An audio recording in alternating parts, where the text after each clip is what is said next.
Hi, and welcome to Toni Time. Well, I hope everybody's having a wonderful summer. Everybody's enjoying themselves. But we have a guest on our show that was on our show last year. He is a clinical psychologist, a dear friend of mine. Welcome to the show, Arthur. Thank you. Thank you for having me back. It's great. I mean, it's been a year. Yes. What have you been up to?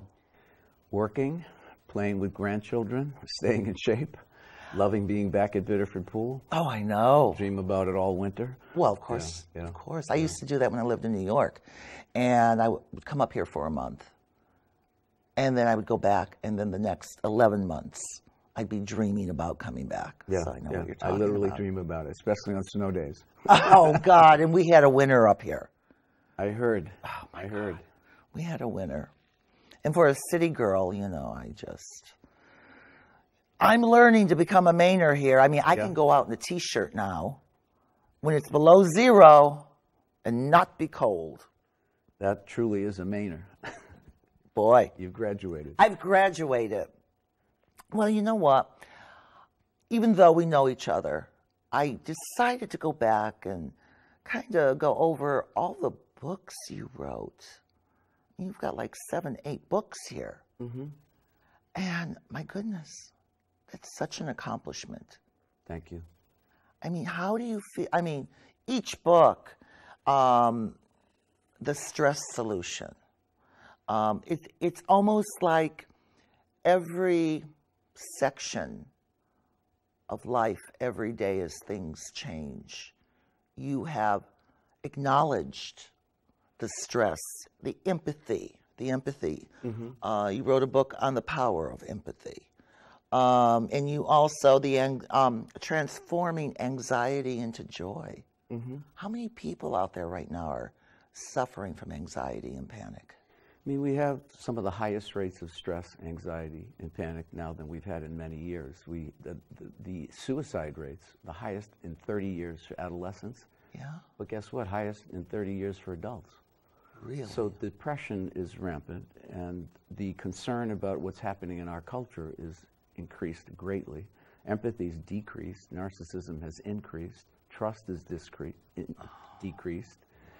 You know, Americans have fewer friends today than they had 20, 30 years ago. People are spending less time with their children. We know that for a fact. So it has an impact. Plus, we're a society that's so emphatic about achievement and appearance, as you know, that we have taught our kids that character is less important than what we achieve, how much money we have, and what we look like. So that produces a lot of anxiety. Yeah. But when did all this start, Arthur? I mean, what was the turning point where it became so ingrained in everyone? I think technology has helped us and hurt us. I mean, as you know, writing a book is much easier when we can Google certain facts and reach so much research instantly. But also, it's put this thing in people's hands all the time. I mean, I was telling my wife not long ago, I went to lunch one day in the early spring, and I'm at the counter, and there's a mother, father, and 2 kids. They must have been 10 and 12, all 4 on the phone at the same time. Nobody's talking to each other, and they're doing this. Yeah. So, I mean, technology has made the culture much faster. We have little patience with reading. Now they tell you can't even write a blog. You need to write a note, 1 paragraph, because people won't read a page or 2 pages. So we're a very fast-paced society, and we don't know how to calm ourselves. And we're not teaching our young people how to calm themselves. Mm-hmm. So there's anxiety. People aren't listening very well. I have a chapter in the book, as you know, on empathic listening, really knowing how to slow down and listen to another person and how that changes brain chemistry for the better. But people are always interrupting, and they're really talking at each other. They're not really listening, so you don't comprehend or get to know very much about the other person. There are people who will go and interrupt in the middle of a conversation. Is that because they don't have the patience, or is that because they're not interested in what you're saying? I think there's a lot of variables there. Sometimes it's ego. I want the microphone. I don't want you to have it. Yeah. Secondly, it could be anxiety. I don't have the patience to slow down and listen because anxious people have difficulty with that. Yeah. The other is trying to impress, which goes with the ego, that I want to take over and, I want to tell my story, so they want the group to be listening to me. The truth is, though, when you don't listen well, you produce the stress hormone cortisol, which has many negative effects. It increases anxiety, it increases depression, it increases inflammation, increases obsessive thinking. It also enlarges fat cells and makes us crave sugary substances. It increases our desire for addictive substances. So cortisol has a limited positive effect and many, many negative effects. Yeah. When we're moving very fast, we're producing stress on a level that we probably don't even realize what it's doing to us on a cellular level. It's aging us. We know that people who are highly stressed, at the end of their chromosomes, they actually are shortening and aging internally in ways that you can't even see. And we know that kids that grow up in stress-filled homes, it's the same. Yeah. These telomeres, the end of chromosomes that shrink as we age, some of these kids, they're biologically 8 years older than they are chronologically. So this is just a continuous cycle going on. It's a cycle of rapid, I don't have time for you, you don't have time for me. If I achieve more, look better, gain more, increase the resume, I'll obtain love and respect from other people. And most people don't realize that's what they're looking for. We all want to be loved. Yeah. We all want to be respected. Right. It's what I call performance addiction.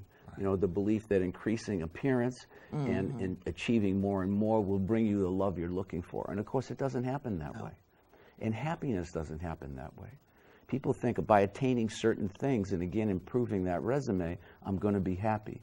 Happiness is a byproduct of the way we interact. Yeah. It's a byproduct of giving and goodness and being connected to other human beings. And we change our brain chemistry that way. We produce oxytocin, that near miracle neurotransmitter that makes people feel safe and secure and increases longevity, reduces stress and cortisol. So one neurochemical that is produced by calm interacting and really truly listening, the other, the rapid interrupting, actually produces cortisol, which has many, many negative effects. So we're changing our brain by the way we interact. Rapid, slow, one negative neurochemical, one positive neurochemical. And anyone can be taught to listen empathically. I remember the days when people used to do that. Yes. I do remember those days. Now, you were talking about in your book that people are hardwired from childhood. Could you elaborate a little bit more on that? Well, we look into the mirrors of the people in our early life to find out who we are, because we don't know who we are. So if you're my mother and you're impatient or you're depressed or you're alcoholic, you're feeding back to me certain ways that you see the world and the way you see me. So it's like looking in a mirror, but oftentimes it's like looking in a circus mirror. We get a distorted view of ourselves. So you could change the self-concept of a young child in a weekend by calling them stupid or being impatient or what's wrong with you, or because kids internalize it all. They believe that my mother, my father, my coach, my teachers, they're impatient with me or talking negatively to me because of who I am, not because of who they are. So we write a novel early in life about ourselves. I always say that as adults, we have to rewrite it and make it a nonfiction book. Find out who we truly are. Because the way we have learned early in life is based on conditioning that is not necessarily accurate. So many people tell me they're not attractive, they're not smart, they're not athletic, they can't speak in public, on and on and on, when it's all due to early conditioning. And then they find out later, particularly if they're in therapy, that that's not true. That's really not who you are. Right. We need to get feedback from rational people in our lives, people who are reasonable, people who we know will tell us the truth. You know the old saying, good friends tell you what you need to hear, not what you want to hear? Right. So when you have friends like that, you start to learn who you are. And we learn who we are in close relationships when we're vulnerable, when we expose ourselves, when we let ourselves be known. And most importantly, when we let our other people know, I can accept feedback. I'm not going to be defensive. Okay? I'm not going to get all upset about the trivial things. You can tell me what you think. I want to know. I want to grow. I want to improve.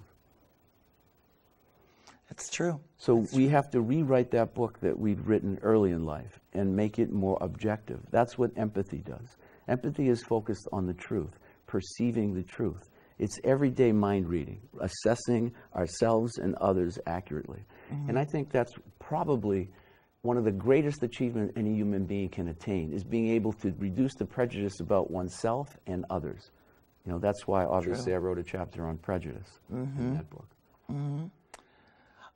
Well, now, when you're hardwired, are you talking about your first chapter in your life? Is that where it comes from your parents? From little on, like you were talking about, oh, you're stupid, you're this, you're that? Or if a parent is more encouraging or more like a cheerleader for the child, is that where it really starts? It absolutely starts there. We have a little granddaughter, Carmela. She was named after my mother, 4 years old. So if you say I say to Carmela, why do I do these things for you? She'll say, no, because you love me. Because you love me. And I'll say, Carmela, you're beautiful. She'll say, I know. Well, because she gets a lot of validation. She's full of excitement. She can approach, like on the beach, she'll go up to children and say, can I play? She's not shy. She's not reticent because she's getting that validation early on. One of my aunts was listening to me. I said, Carmela, I love you. I say that all the time. You know. And one of my aunts had tears in her eyes. And I said, what? She goes, I never heard my father say that my whole life. Wow. Can you imagine going through your whole life and never hearing that? No. So her story is, I'm not good enough. Yeah. This little girl's story is, I'm absolutely good enough. I'm ready to go out in the world and be who I am because people love me the way I am. That's a beautiful way of really describing that, where I've seen that happen a lot with kids. I've seen it within my own family, with children, with the encouragement as you give your granddaughter, and the kids who never got encouragement in that way. Yes. Now, as the kids are growing up, do you think your granddaughter, as she gets older, and she gets more into school and growing and junior high, do you feel she'll carry that with her? Yes. Okay. I don't mean that she won't have her struggles because this culture is difficult. Yeah. And it's particularly difficult for girls. You know that. Yeah. The emphasis in middle school now on weight and appearance, the increase in eating disorders. Boys have an increase in eating disorders. There's a 10% increase in boys with eating disorders. So we're looking at all these magazines. You go into a department store or a grocery store, what are all the pictures you see? You know more than most people, the models, you're looking at Vogue and Cosmopolitan. These little kids are looking at that too. Yeah. So now, all of a sudden, they're getting very competitive. And I don't look right, or maybe my skin is the wrong color, or my hair is curly and it should be straight, or my eyes are blue and it should be brown, and on and on and on. Yeah. And then a couple of people make some negative comments, and you don't come home to that positive environment that overcomes it. Right. So if you're a little girl and you're being criticized 6th grade, 5th grade, but you come home and you have parents you can talk to, you're going to listen to me over time more than them. Yeah. It's going to hurt you, but I'm going to help you. But what if I'm not interested? What if you come home and I'm drunk? What if you come home and I've had my 4th martini? Yeah. Come on, leave me alone now. Will you get her away from me? Yeah. Now it only gets reinforced, right? I'm not good enough socially. I'm not good enough at home either. I'm not good enough. Now that little girl or little boy goes to school and they're not paying attention. Why? Because they're daydreaming about how awful they feel. Because they're looking around and they're seeing someone else who seems smarter, seems more athletic, or seems prettier or more handsome. And it starts to build this idea that unless I can get those things, those traits, I'm not going to be able to fulfill myself. And then all of a sudden, something good happens. Maybe she gets a role in a play and people are clapping and you see, achievement does it. Yeah. That's what will build self-esteem. And then that becomes addictive. It's great to achieve for the right reasons because the little girl truly loves singing or being in a play. But what if it's just to lift me up because I feel so bad? Then you have to achieve. Then you become a perfectionist. Then if you're not perfect, you're not good enough. And nobody gets to attain perfection. No. Okay. No. We are all imperfect. But it's so easy in this culture to believe that's the way I must be if you didn't get that early validation and resonance early in life. So as you said, hardwired. Now I'm hardwired to think I'm not good enough. But now I hit a home run, or I'm the star in the play, or or somebody said I'm pretty or handsome. Now you get addicted to that because it's the only thing you have to lift you And it up. makes you feel good. Sure. So you want more of that. You want more. So that would tend to encourage you to achieve more because you like that feeling. Right, but there's two kinds of achievement. One is because I love what I'm doing. Yeah. And how many people love what they're doing today? 70 to 80% of American workers say they hate what they're doing. Yeah. Okay? That's a large percentage. Sure. So if you're doing something just to get esteem versus doing something because I love doing it and the esteem is a byproduct of doing it, that's a whole different thing. Then you enjoy, it doesn't feel like work. Right. It feels like this is what I'm destined to do. Because I'm having fun. Right. And I'm getting self-esteem. But what if I don't even like, you know how many physicians, like I have a client who's a surgeon, doesn't like to do surgery, but his grandfather was a surgeon, his father was a surgeon, and he knew they were giving him butter knives when he was 4 years old at the table. He had to be a surgeon. He's a wonderful artist. He wants to be an artist. It'd be very hard for him to leave this. Yeah. Because when you meet somebody new and you say, what do? I'm a surgeon. You're a surgeon? Yeah. Wow. Yeah. You know, let me tell you about my foot. And on and on and on. And he's, because of his struggle with his self-esteem, and you would think an MD wouldn't have that, right? Right. MDs, physicians, when they're before medical school, have the same rate of depression and suicide as the general population. After medical school, after they've been practicing for 5 years, there's a 40% increase in suicide versus the general population. Wow. And depression is higher than the general population, and much higher for female physicians still today. Wow. So people think it's only the poor or the blue-collar people that struggle. Lawyers have higher rates of addiction and suicide and depression and stress than the general population. And what are we supposed to be? Doctors and lawyers, right? An Indian chief. An Indian chief, right. So if you're doing it for the wrong reasons, you don't like doing it. My client doesn't like doing surgery, but he doesn't know what else to turn to. Right. Which means his life, he really has not achieved what he really wants to do, and probably will not until he retires, maybe. I have a client who's a physician who's retired, 76 years old. He still has the dream that he didn't pass the medical boards. Oh my God. He said, I feel like a fraud. I have nothing to give people now. And here's a person who's had a wonderful, successful career, helped many, many people, but unless he's achieving, unless he had that MD, the doctor role, now he feels like I have nothing to give. And I often say to him, what about who you are? Isn't that? Well, but I'm always sending people on trips and send my kids to private school, and I'm always buying the dinners for everyone, and you know, that's my esteem. And now I don't have that as much as I did before. I mean, he probably has more money than you and I will ever have, but that inner difficulty has never been resolved. I always say you can't solve an internal problem through an external solution. Right. So because you're a doctor, an actress, a celebrity, an athlete, it doesn't mean that you have solid self-esteem. Right. No, that's very true. But the average person assumes that that's true. Why do lottery winners have higher rates of suicide and depression? They're multimillionaires. Yeah. Yeah. But they get depressed because it didn't change the inside. Does that mean they didn't work on the inside? They just went with a path? Yes. They went with the early conditioning. Okay. You know, they went with the early. If I went with my early conditioning, I wouldn't be sitting here. Yeah. You know, I was the kid, I told you our last interview, senior in high school, they told me, don't apply to college. Kids like you don't go to college. Yeah. You know, so I was misled. So I walked around the ball field that day with tears in my eyes. What am I going to do? I'm not smart enough to go to college. My grades aren't so great. I'm not academically oriented. What am I going to do? Didn't seem like there was anything to do. And what changed that? I found this place called Bridgeton Academy in Maine, where I was interviewed by a man named William Goldsmith, and I came up with my dad. You could do a post year of high school. It was for like athletes who didn't study very much. Yeah. And my father was answering all the questions, and Mr. Goldsmith said, Mr. Ciaramicoli, you're going to have to leave. I want to talk to your son. I said, oh. And Mr. Goldsmith leaned forward and he said, Arthur, do you want to come here? I said, Mr. Goldsmith, my father's a great guy. I shouldn't be here. I don't read. I don't study. I'm not a good student. It wouldn't work out. I know my dad thinks this is a good idea, but you know, He said, so you don't read? I said, no.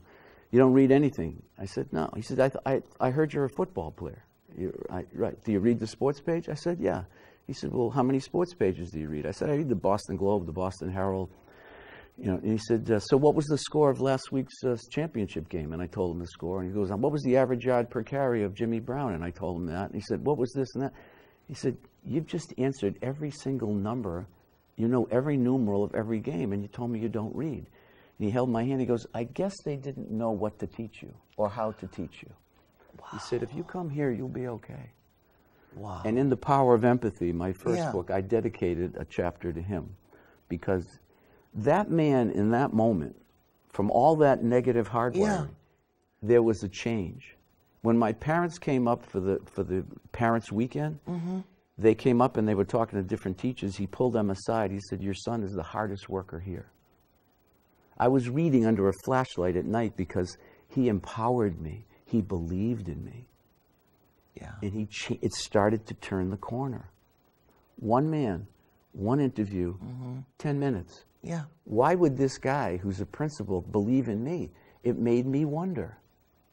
Sure. Started a process. Wow. And if it wasn't for him, who knows? Who knows? Probably would have went in the Army. Yeah. I had 5 or 6 friends in high school. We all grew up in a blue-collar town. I think they were all naturally more intelligent than me. One of them died early, alcoholism, cocaine addiction, on, because they didn't have that. Right. My dad knew enough to try to push me to somebody who might be educated enough to help and tease out potential. That's what I do as a psychologist. I tease out potential. People come into me and they say, so you're going to focus on what's wrong with me. I say, no. I don't focus on what's wrong with people. I try to tease out what's been right with you all along that you never discovered. That's my objective. Let me stop you there for a minute. Now, would you think that as you pull out what is positive and good about them, do you think that possibly they're afraid of that because it's more responsibility? And that's why they shoved it in and now you're pulling it out? I think generally people don't know it's there. Okay. They don't know their natural abilities. They don't know what's positive about them. They don't know the goodness that's in their heart because they haven't had the right validation and the amount of empathy. Empathy is truly understanding the other person, not me, but understanding you, your unique presence, and pulling out that unique potential. I don't think they've had that opportunity. So they take to it. So many people come in, like I have groups that have been group therapy that's been going on for many years, and people come in and say, oh, he'd never talk, she'd never talk. People talk because people are listening to them, and over time they open up. And they suddenly, in a group where we only know our first names, right, where nobody knows their resume, what do you get acclaim for? You can't talk about how much money you have. You can't talk about your stock portfolio. You only get respect for how you interact in the room. And then people start to take to that because they see, wow, she's a really good listener. Why does everybody like her? Why aren't they paying attention to me? Yeah. Because my ego's so big, I haven't asked anybody else in here a question. Right. But this woman over here is always interested in everyone else. And you start to see that that brings something. And a lot of high achievers, because I work with a lot of high achievers, they don't see that that actually comes about through interacting, not by trying to impress people by what you have. You know, I gave a talk in Idaho a few months ago to 100 CEOs. And I said at the end of the talk, it was on the book, Stress. I said at the end of the talk, I said, look, you're all here, I'm sure, wealthier than I am. Yeah. You're all very successful. You all own many companies. But here's the bottom line. If you fail at love, you fail at life. Wow. One of the fellas, 74 years old, come up and talk to me, and he said, you just ruined my day, you know. I said, what? He said, I'm on my 3rd wife. I don't know how to relate in the way you've been talking about. I don't know how to maintain intimacy. I'm so wealthy. My 3 adult children don't come to see me more than once a year. I don't know my grandchildren. And he had tears in his eyes. He says, you're right, but we don't ever talk about this in the corporate world. No, you don't. I thought taking them to Australia for a vacation or taking them to Europe or buying them cars when they were 16. They were the only one who had sport cars when they were 16, private schools. I thought that would make them love me. But it didn't. No. He said, because of exactly what you said, I never spend time with them. I don't really think I even know them. Wow. Pretty powerful. Yeah. For somebody who has all of that. Yeah. But at the end of life, you have all of that. Right. But you know that you don't have that kind of closeness. So what did you tell him? I said, you can grow at your age. This can happen. Yeah. We could talk more. You could talk to other people. Today, people Skype or they do, Yeah. FaceTime on their phones. There's always a way of contacting someone who can help you learn how to bring that out. Right. But I think the fact that you were there and you said that as a closing note had a lot of power to it. And I'm sure for a lot of men, women in that audience. Yes, and you know what hooks in the high achievers? The brain part. When you say the way you live is destroying your brain and it's aging you because they want to look good and they want to live long. Yeah. And they say, what do you mean? I say, high stress people produce cortisol. We talked about cortisol earlier. Do you know what that does to you on a cellular level? Yeah. And they say, oh, you mean I'm changing my brain right now? I said, you just interrupted me 3 times. Yes, you're changing your brain right now. It's a habit for them. Yes, because they're used to walking in the building, and here I am. I'm the owner. I'm the CEO. I'm the CFO. And guess what happens when you go home and you got little kids? They don't care if They you're don't the care. CEO. They're nipping at your feet. They don't want you to Right. read the newspaper. They don't want you on your phone all night long. I interviewed a family not long this summer. Wonderful group of people, but one's a doctor and one's a CEO. He owns 7 businesses, the other's a physician, okay? They've got 3 little boys who are the most adorable little kids. And I wanted to talk to the older one who's 10. I said, I want your parents to leave, I want to talk to you. I said, how is it in your family? Lousy. How come? Everybody wants to do something all the time. Why can't we just do nothing? They have soccer. They have tennis. They study the piano and the flute. They go to private school. They have a math tutor. They have Russian math and Saturdays and Sundays. Saturday morning and Sunday morning, they're tutored. Oh my goodness. There's no childhood. There's no childhood. And the parents are already talking about Harvard and Yale. And let me tell you, and I told them, by the time these kids are adolescents, guaranteed one is going to rebel. Yeah. They're not going to want to go anywhere. No. No. Because they want to be happy. They just want to sit and be. And it sounds like to me, they want to be with the family, but they don't want to be running all over. Yes, and they don't want somebody who's on the phone all the time. Yeah. He said, my dad is on his phone all the time. All the time. Yeah. He said, I'll tell you, he said, my dad's on his phone, and he says, go get me tea. And I said to my dad last week, you get your own tea, put your phone down. And my dad got mad at me, Yeah. Because I'm sure the father thought what he's doing is more important, number one. He's the CEO at home. Yeah.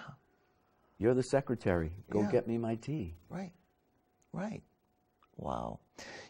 We were talking about before the show the standardized patient program at UNE and Brighton Hospital in Portland, where you work with the interns. But, we are teaching, and I've been doing this now for 4 years, and I love it, and I feel like I'm making a difference. But I am seeing where we have to teach compassion. Kids do not know how to give bad news. They need to be trained. Yes. Now, when you and I were growing up, we gave compassion. That was part of our growing up. If we saw somebody in trouble, we would go and help. Now, I'm seeing where they're going, oh, I wonder if I should help. The word wonder if I should help, I don't think would come into your mind or my mind. Yeah. You would just go and help. Yes. I had one, I won't mention names, I had one student who the whole case was, he was giving me an IV, he put it in the arm wrong and gave me a stroke. So now the intern has to come in, confront me, and now he's ruined my life. And as he came in, I'm laying there on the table. I'm not moving my left side. He comes in, he comes on my left side, number one. And I said, what did you do to me? I have 3 children. I'm a single mom. I work. What did you do to me? He's against the wall now. He says, I made a mistake. I said, but it's my life. Mm-hmm. What if this was your mother? I mean, this is all pretend, role play. And he was getting so agitated. I said, I can't even see you on my left side.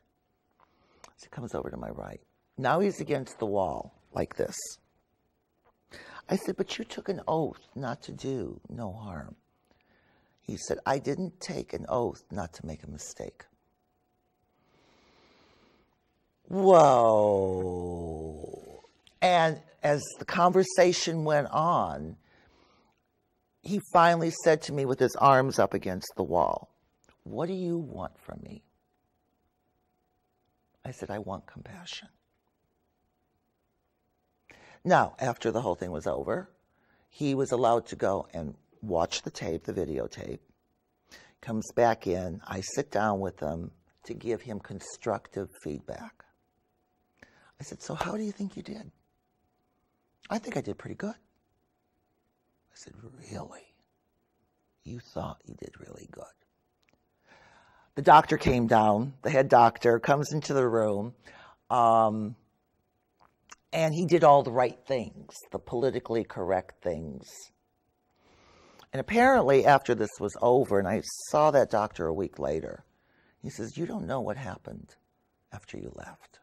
He was down at the end of the hall sobbing in a ball. Now, I see more of that. Mm. And everything we're talking about now, you know, does he really want to be a doctor? Or is it like your friend who everyone in his family was a surgeon and now he thinks he should be doing this? Yeah. There's so much of that, Arthur. It's such a poignant example because just being empathic, if he had gone over to this side of you and said, you know, I don't even know how to say this to you because I feel so badly.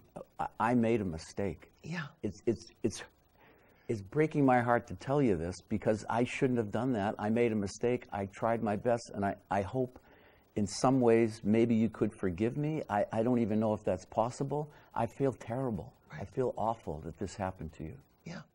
That would have made close. Yeah. That would have made a world of difference. I gave a talk in Hilton Head to a group of physicians a few years ago, and one of the physicians stood up. He was an older man. He goes, you know, you're talking about empathy. You're talking about empathy. We don't have time for empathy. He said, you know, we have 5 minutes. We have 10 minutes. We work in these groups. We're supposed to see so many patients a day. You don't know what it's like. I said, it only takes seconds to be empathic. Yeah. Yeah. And I gave him an example of there was a physician. Actually, it was in the Boston Globe. He was an older doctor, and one of his friends came in, and he was a primary care physician, and the friend said, you know, I came in to tell you Ruth died, his wife. And the doctor was looking at his watch for this old friend, and he said, I'm sorry, I can't talk to you right now, but you know, you see all the people in the waiting room. And his friend left angrily. And he wrote the story, and he said, what I should have done in retrospect is looked at him because it bothered him so much later and said, you know what? I don't have time to talk with you. I want to talk with you. How about dinner tonight? I have all these patients, but I want to talk to you.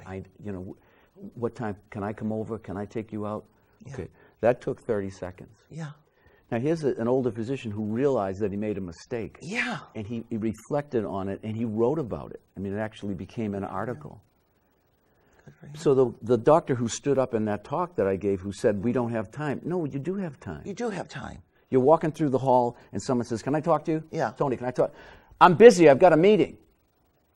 I can't talk to you right now. I'm late for a meeting. Can you leave a message on my phone? I'll get back to you. Yeah. It takes the same amount of time. Right. Right.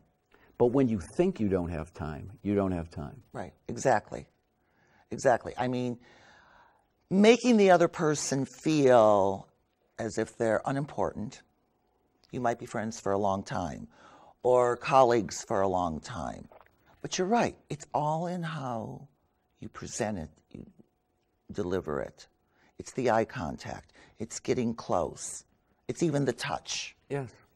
That means more than what you were talking about. Yeah. There's so much of that. So, I've been dying to ask you this. Yeah. Okay. Uh-oh. The Me Too movement. Yeah. What do you think? I think it's a great thing. Okay. I think it's long overdue. Mm-hmm. I was asked in an interview once, what is the most amazing thing that has occurred to you in your 40-year career? Mm-hmm. And I said, the most amazing thing to me still today is what women will tolerate. Mm-hmm. It's still amazing to me in 2018 what women will tolerate. Right. It's unbelievable to me. Mm-hmm. Still, of all the stories I've heard, you know, I've worked in a prison, college, and so forth, it's still amazing to me. Still amazing to me. Did an interview, we may have told you about this once. I still think of this example. Man comes in, bald, stomach out to here, comes in with a beautiful wife, lovely person, I mean, statuesque. And he says, in the middle, he goes, can't you see she's, you know, I said, what? He goes, little stomach, you know, honey, you're gaining a little weight. And I looked at him and I said, when you get up in the morning and you look in the mirror, yeah, and you're shaving, I said, do you see Brad Pitt? You know, and she's taking it, and I'm like, say something to him. Well, you know, I know, I'm going to join a gym, Harry, you know, and still today, these are two college-educated people, bright people. She's a bright woman, but I see that consistently. Yeah. Has it changed somewhat? Yes, but not as much as people think. Mm-hmm. Mm-hmm. Look at all these people that were abusing women all these years. Oh, yeah. And nobody said anything. Okay, so I'm going to play a little devil's advocate with you. You know my background. Yeah. During that time, 30 years ago, where drugs, sex, rock and roll was the whole thing. And everybody, I can't say nobody hurt anybody, but it was a little more out there and funny, and people had humor. Mm-hmm. Okay. Now we come all these years forward where women, okay, depending on their line of work, I have to be very careful how I word this, depending on their line of work, if they're an actress, if they're in the industry, and they sleep with someone for a job, that's been the name of the game since 1934. Mm-hmm. All right? No one forces a woman to do that unless they want to move ahead in their career. Mm-hmm. Okay. So I look at it from the days where I come from and say, hey, the casting couch has been going on forever. Now, all of a sudden, it's at the forefront. Mm-hmm. I have a problem with it. But the people that have come forward, the women that have come forward, are not saying it was voluntary. They're saying that they were approached, they were groped, and they didn't want to be groped. Okay. And they said, leave me alone. Okay. Don't do that. That's different than I'm the director and you decide that you want to sleep with me to get that job. Right. Another variable in that. Okay. What if you're 17 or 16? Yeah. And I'm 48. Yeah. You're so vulnerable, you don't know what's going on, and you have low self-esteem. Mm-hmm. And I give you a little cocaine one night. Right. Take a sniff of this. This will be good. Yeah. And then I get you in bed. Is that okay because you didn't complain? Right. Okay. That's a good point. That's how prostitution starts. Oh, yeah. Right? Exactly. Same way. Some guy comes along and gives somebody, a kid, a street kid, if she doesn't have much, and he gives her a coat or buys her dinner, and then, you know. So there's a manipulation and a vulnerability. Okay. If you're a mature woman with solid self-esteem and you decide to make that decision for your own gain, Right. that's different. Right. I don't think that's what these women are talking about. Okay. Walking into a hotel room when you're supposed to be interviewing a celebrity and he's there nude, or he takes off his bathrobe and he has nothing on. She didn't ask for that. No. But wouldn't you think, again, I'm playing devil's advocate, only my point of view, if she is invited to his hotel room, I would think, because people talk, this is not the first time he's done this man, we're not mentioning names, you would know when you knock on that door what you're in for, because you've heard the rumor, but you still go. Okay, let's say you still go, okay? And you in your mind are thinking, maybe I'll sleep with him. But what if he's aggressive and hurtful? True. You didn't ask for that. Right. And that's where the equation gets confusing. Because sometimes people think, well, she went in the room, but she didn't go in the room to be slapped. Right. She didn't go in the room to be hit. Yeah. She went in the room thinking something sexual may occur. Yeah. But there's a difference between sexuality and aggressive and sadism and brutality and molestation. Right. Those are all different things. Right. Good point. I've been dying to ask you your thoughts on this. Remember the Jodie Foster movie that was the true story? Yes. Okay, and they raped her in the pool room because Yeah. they said, "Oh, look at the way she was dressed." Yeah. And she was sexual, and she did have sex with people. That didn't mean she could be raped, though. Right. Exactly. That's a different thing. Yeah. Good. Good. Yeah. Thank you, Arthur. You're welcome. I really appreciate that. I mean, I respect your opinion, and I know that you would explain it in such a way in different levels. And that's what I wanted to hear from you. I really did. I think one of the keys is the manipulation piece, because we know, a young woman may think it means this, but then the person may not know what they're getting into. Now they're in it, but you open the door. Right. Okay? Yeah. So that's okay, because you open the door. Okay. No, it's not okay. Yeah. I understand. And what I'm talking about, even before you ask the Me Too question, is just the fact that it's the acceptance of the lack of equality. Okay. That still is existent in our culture today. True. We see that in our celebrities, in our politicians. It's not that important. We'll let it go. We shouldn't let it go. It's a terrible, terrible model for young people and all people. People all over the world look to us. We're supposed to be the free country, the reign of the free. That's what we stand for. When they see people being treated this way, they can't believe it happens here. They don't think it happens here. I have clients from other countries who come and work in the corporate world, especially women. They didn't think they couldn't believe that this kind of behavior exists. They didn't know that. They thought it would be different here from the countries they came from, especially third world countries, where it's so prevalent. Oh, sure. Sure. Wow. No, it's a whole different, as I sit and I watch all the cases, and I agree with you thoroughly. If you knock on that door, you don't want to be abused. You might know what you're walking into, but you don't want to be abused. I don't think anybody wants to be abused. No. But I needed to hear your take on this, because there's so much of that going on right now, and so much press about it. But then, where I have a problem, Kevin Spacey, Dustin Hoffman, 30 years ago, somebody comes forward now. They've just ruined their career. Yeah. Do you think that's fair?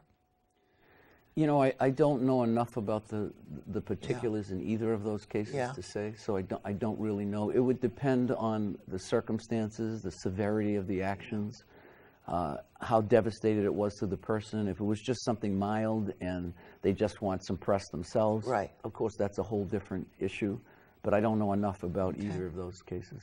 Okay, fair enough. we're running out of time. Do you believe this? It goes so fast with you. So fast. So I just want to remind people, Steve, the stress solution. I'm going to let him come in close on this. Now, all of your books, people, the audience, can buy these on Amazon, correct? Yes. Yep. Okay. And I did go on Amazon and look, and I see all your books listed. Oh, I have one more question before we go. I want your point of view on it again. I've been doing a radio show every week. Mm-hmm. Okay. It's in L.A. iHeartRadio patches me in with a friend of mine in California who's a medium and channels people who crossed over. Mm-hmm. So April, my friend, becomes Veronica. Uh-huh. Okay. People write in for the show. The show's been on for a while now, and they have all kinds of questions. And a few doctors have written in and whatever. And so I host the show. It's really her show. And we've been talking about linear space and talking about life after death. Mm-hmm. What's your theory on it? What's my theory on it? I believe that there's something beyond us.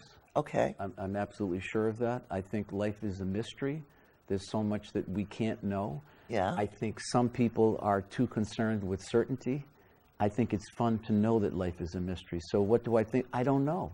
I don't know. There's so much I don't know. There's so much we all don't know. The Dalai Lama was once asked, how can you prove that we can be reincarnated? And he burst out laughing and he said, how can you prove we can't? True, true. And he went like this, like, yeah. I don't know. I don't know. You know, and is that okay? Why do we have to know? I don't know. We can't know. There's so much we learn all the time, even about our own potential.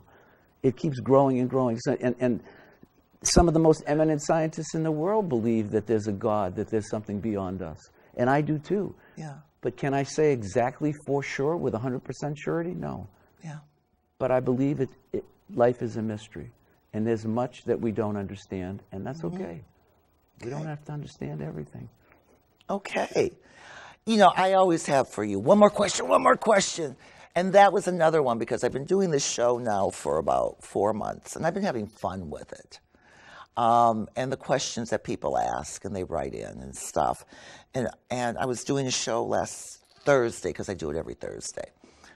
And I'm making a note, ask Arthur what he thinks of life after death.